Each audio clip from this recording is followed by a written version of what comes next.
ಪ್ರತಿ ವರ್ಷದಂತೆ ಈ ಸಲವೂ ದಸರಾ ಬೆಳಕಿನಲ್ಲಿ ಅತ್ಯಾಕರ್ಷಕವಾಗಿ ಕಂಗೊಳಿಸುತ್ತಿದೆ ಸಾಂಸ್ಕೃತಿಕ ನಗರಿ ಮೈಸೂರು.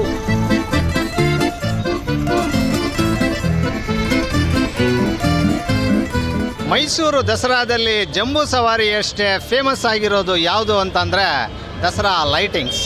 ಅದನ್ನು ನೋಡೋದಕ್ಕೆ ಅಂತಲೇ ಸಾವಿರಾರು ಜನ ಈಗಾಗಲೇ ಬಂದಿದ್ದಾರೆ. ಭೂಮಿನೂ ಒಂದು ಆಕಾಶ ಅನ್ನೋ ಥರದಲ್ಲಿ ಮೈಸೂರು ನಗರ ದೀಪಾಲಂಕಾರದಲ್ಲಿ ಕಂಗೊಳಿಸುತ್ತೆ. ಇದು ಹೇಗಿದೆ ಮತ್ತು ಎಷ್ಟು ವಿಶೇಷಗಳಿದೆ, ಇದರ ವೈಭವ ಏನು ಅನ್ನೋದನ್ನು ನಿಮಗೆ ತೋರಿಸ್ತೀವಿ, ಬನ್ನಿ. ಈ ಬಾರಿ 138 ಕಿಲೋಮೀಟರ್ ರಸ್ತೆ ಹಾಗೂ 118 ವೃತ್ತಗಳು ದೀಪಾಲಂಕಾರದಿಂದ ಜಗಮಗಿಸುತ್ತಿವೆ.